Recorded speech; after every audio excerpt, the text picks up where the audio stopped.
Perfect. All right. Hello, everyone. I'm your host, Vita Jackman Kuwabara, and welcome to the plenary, The Future of Social Media. We are the product at the 39th Annual World Affairs Conference. Thank you for joining us. Before we get started, I would like to go over a few items so you know how to participate in today's event. You've joined the presentation using your computer speaker system by default and are muted. You'll have the opportunity to submit text questions to today's presenters by typing your questions into the question pane of the control panel. You may send in your questions at any time during the presentation, and we will collect these and address them during the Q&A session at the end. Today's webinar is being recorded, and you will receive a follow-up email within 24 to 48 hours with a link to view the recording. And a note for attendees, the communication platform to be used to communicate important information through today is the WAC page on the Instagram at WACAffairsCon. Today, we are honored to have our speaker here with us, Mr. David Carroll. Mr. Carroll is currently an associate professor of media design at Parsons School of Design at the New School and formerly the director of the MFA Design and Technology graduate program. His teacher and research delves into the realms of technology and all things digital media, giving a critical outlook on shifts in digital advertising, data rights, privacy, surveillance, social media, and more. Carroll was featured in the 2019 Netflix documentary, The Great Hack, which exposed the dark side of social media and big data by looking into the Facebook Cambridge Analytica scandal. Cambridge Analytica was able to influence the 2016 US presidential election by harvesting data from millions of American voters for political advertising. The film detailed Carroll's personal data quest to legally challenge the company and recover his own data. And during today's 25-minute session, we will be able to dive deep into all of these fascinating topics. So David, thank you again for being here with us. I'm so glad to be here and to be participating in this wonderful conference. So thank you so much. Yeah, okay, let's get started. So you're a professor at the New School. What made you want to get into design and teaching, and what piqued your interest in social media and technology? So some of it was just sort of being born at the right time, meaning, when I was in high school, the internet was in its nascent form with dial-up internet, so-called bulletin board systems. And when I graduated college, it was the late 90s and the internet was exploding as a new potential. And then after grad school, it was the year 2000. And so really just entered into the industry that was flourishing and went through several stages of boom and bust. And so in some ways, the Cambridge Analytica scandal serves as another boom bust cycle for the tech industry. So it's just been a process of kind of growing up into this industry and participating in it and making things. And when you know how the sausage is made, then you're able to speak to it. And so many of my students go off to work in the industry. And so I've always felt a responsibility to explain how the industry works. And sometimes it's not always savory. Right, yeah, I totally understand that. And I think for us as high school students, we have been born into this generation of media. So it's definitely going to be a huge option for us if looking into careers and things like that.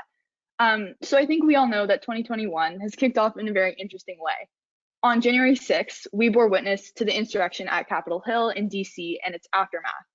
So in light of these recent events, what are your thoughts on it and the role of media in politics, kind of given that the portrayal of the event varied on different media platforms?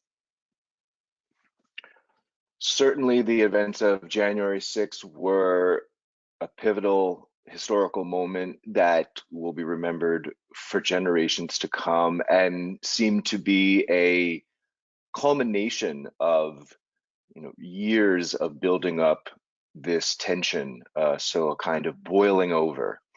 But I think it's also created the moment for significant change. That change tends to happen in a single moment, all at once, and then evens out to a kind of equilibrium. So I think we're in the moment of kind of shaking out into the post January 6th world.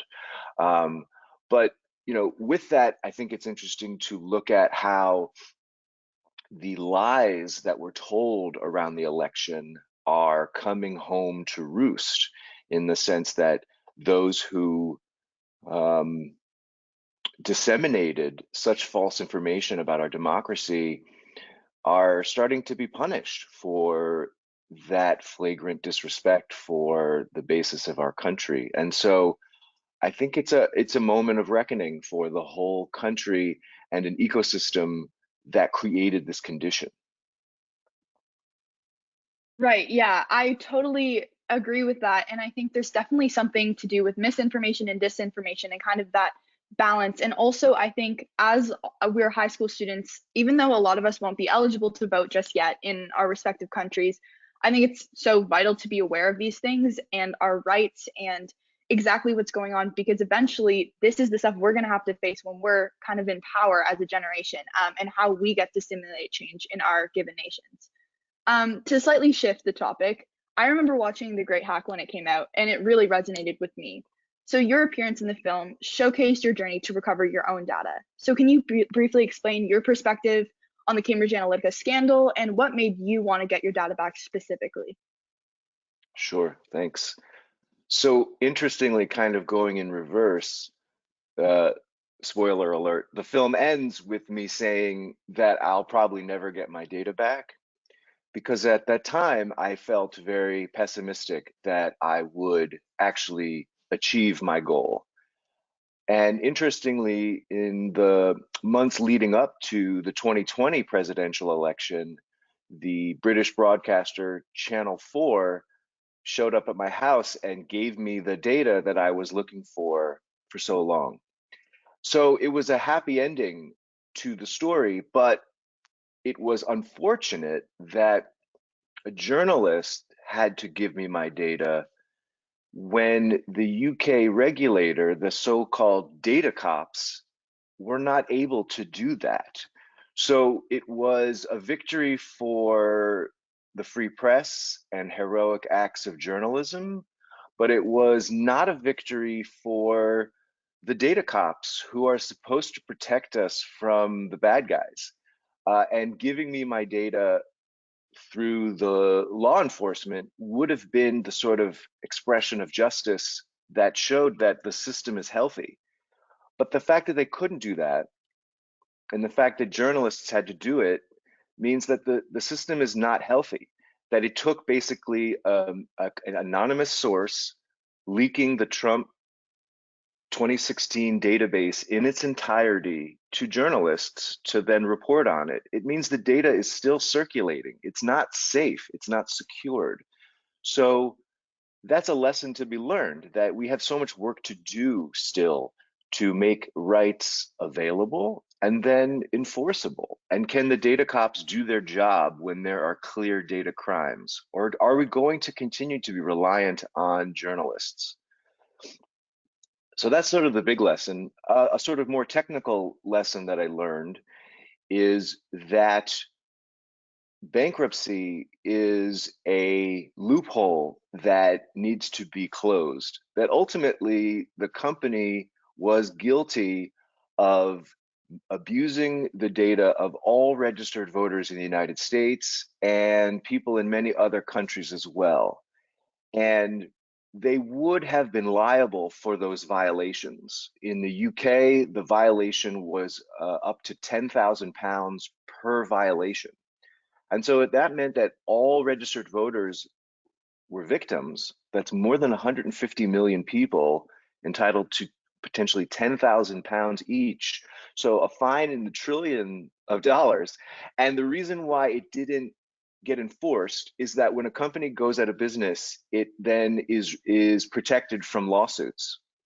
And so I was not able to finish the lawsuit when they went out of business. And so there's a loophole here that still remains that if you wanted to do what Cambridge Analytica did, you could do it again. And when you get caught, just go to business and you won't get in trouble. And so there's a lot of work we have to do to make sure that the bad guys don't get away with it again.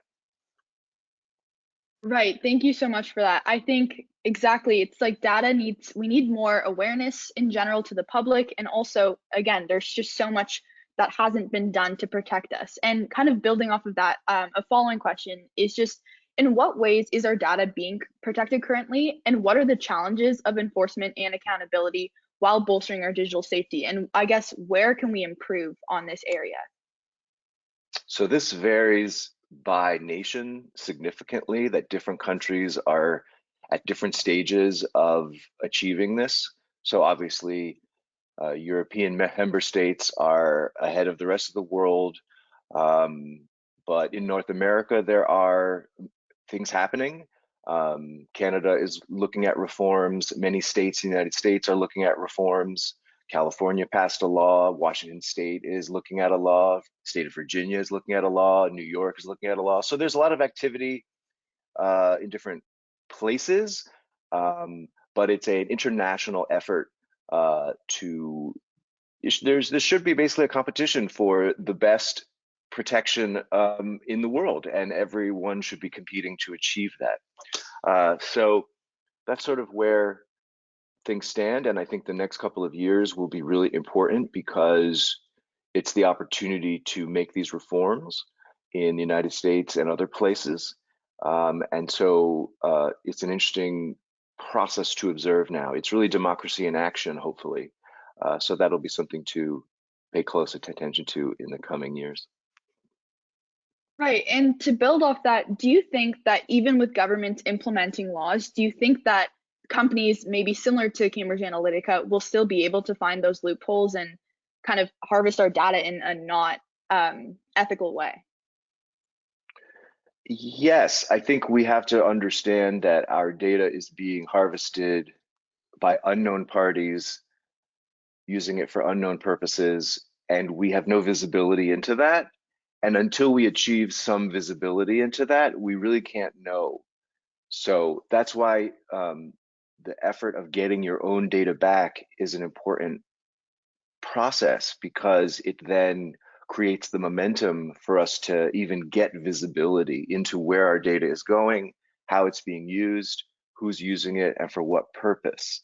So, for example, this past weekend in the New York Times, they published a really interesting story and visualization of location data from January 6th.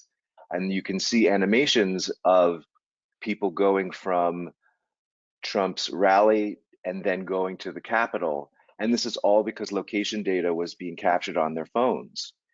And the article shows that, the individuals can be de-anonymized, that they can be reconnected to their identities, that they're not anonymous.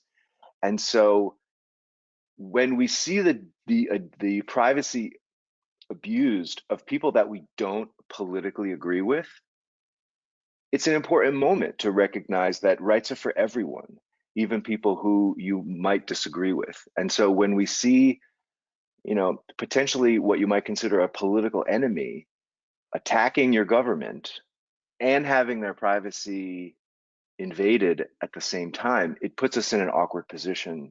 But it makes us realize that these rights are for everyone. They're civil rights issues, because it means that all protests are being tracked. All the Black Lives Matter protests over the summer were tracked.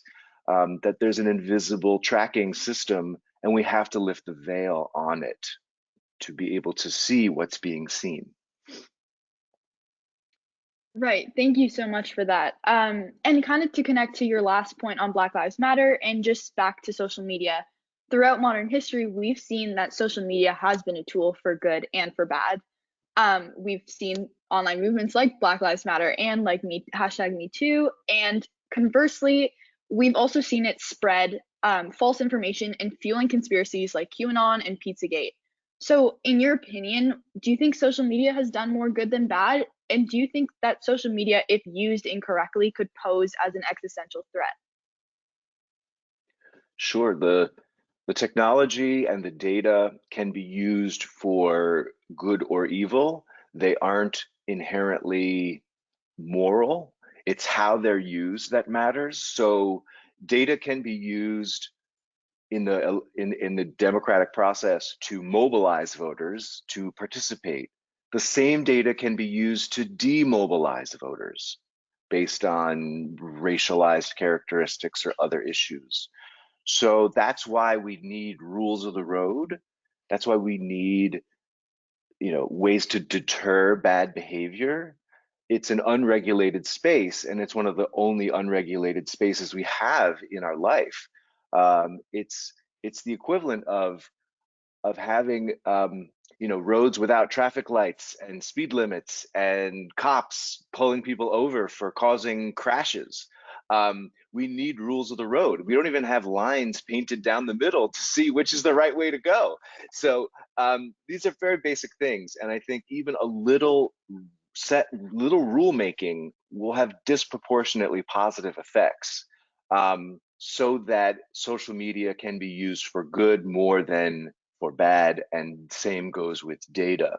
But I think we need to look at the underlying business model that we're all participating in, and that is the attention economy, that we are participating in transactions to buy and sell our attention, the limited resource that is constantly being priced without our sensibility. And increasingly, people, especially young people, are getting trapped into the attention economy, thinking that this is how you make a living, by capturing attention because you can get paid for it. And I think we need to be more skeptical as humans over this attention machine that is controlling us. What are we chasing? What is the brain chemistry that's happening when we respond to winning the attention merchandising game? Do we realize it's a game and that the house always wins? So I think there's a seduction to the attention economy that all of us have experienced. If you've ever had a social media post go viral, you you get high on that. And we have to be more wary of that dynamic. Right. Thank you so much. Unfortunately, we're approaching the last couple of minutes of our session. So I think we'll move on to the Q&A because I'm seeing some pretty amazing questions from our audience. So thank you, David, for your time to respond to everything that I've asked. So now we're going to begin to answering a few questions submitted during today's presentation. And as a reminder, you can still submit questions through the question pane in your attendees control panel. So the first question is, how would you describe how the public's approach to data and social media in general has changed over the past few decades? I know at first no one thought twice about their data being shared or sharing photos of themselves on social media, but recently people have become more aware. It is fitting the pattern that happens when new technologies are introduced. That it really changes society, and then society learns to adapt to it better and sets up, rules and boundaries. So, there was a long time where people drove without a seatbelt. And when the seatbelt came, people were like, oh, I have to wear a seatbelt? That's crazy. Now it's like you couldn't imagine not being in a vehicle without seatbelts and airbags all around you. So it's just a process of getting used to our own technical innovations. It's part of being human. Right, thank you so much. Our next question is, do you believe that modern social media platforms like Instagram, Snapchat, Twitter, etc., are considered as mature and fully developed platforms? In other words, are the forms of social media platforms already set and will not endure much change in scale in the future? Or do you believe that a higher level of social media will emerge to substitute and fix the major concerns of social media platforms nowadays? Definitely. Technology and media will continue to evolve in unpredictable ways and will not stay the same. In fact, we've watched things change even just over the past few years. So that change will continue. I would expect social media to move into virtual and augmented reality in the coming years.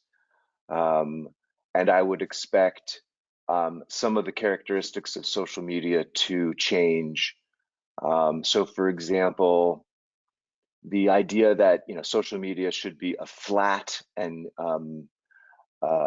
open access kind of environment, the way that Twitter is. Anybody can make a Twitter account and anybody can be equally accessible to anyone else. The president and an ordinary person are basically the same.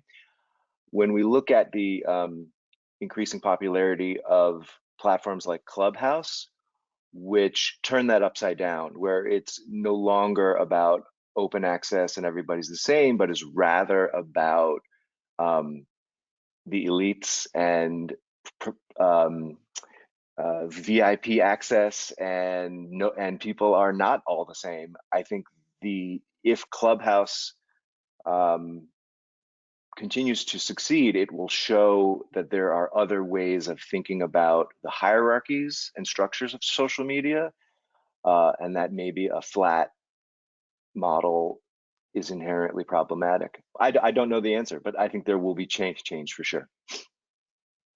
Right, for sure. Thank you so much. And our final question is, what are some steps that we can take to protect our own data? And I'm going to build on that just a little bit.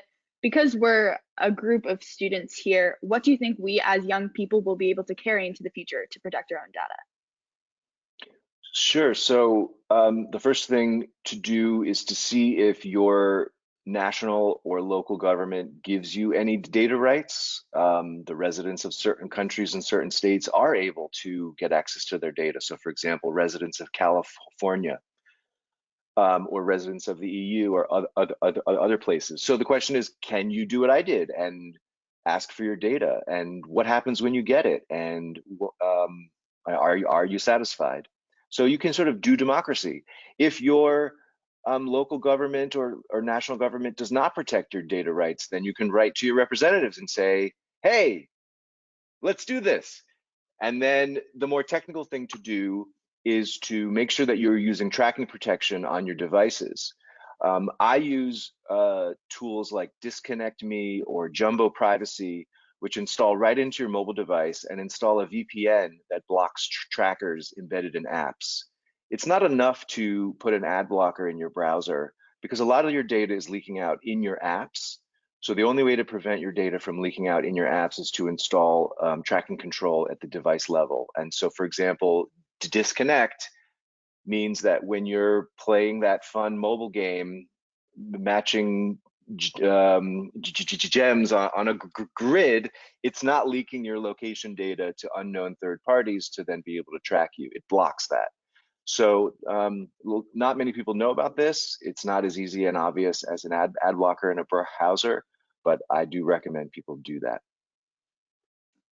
Right. Thank you so much. And thank you again just for being here with us. We're truly honored to have had you, and you gave some really incredible insight. And I feel like I've learned a lot more about data just in this short session, and specifically in the awareness of data and my own rights online, and I guess just how the digital realm plays into our physical world. So I hope everyone has taken away something from the session. I know I have. And a big thank you to everyone for attending our social media plenary.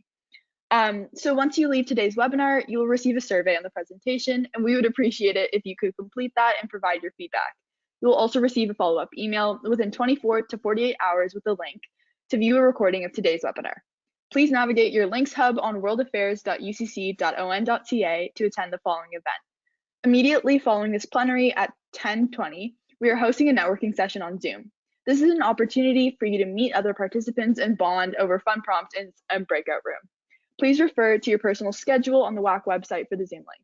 On behalf of myself, the World Affairs Conference, and our presenters, thank you for joining us, and have a great rest of your day.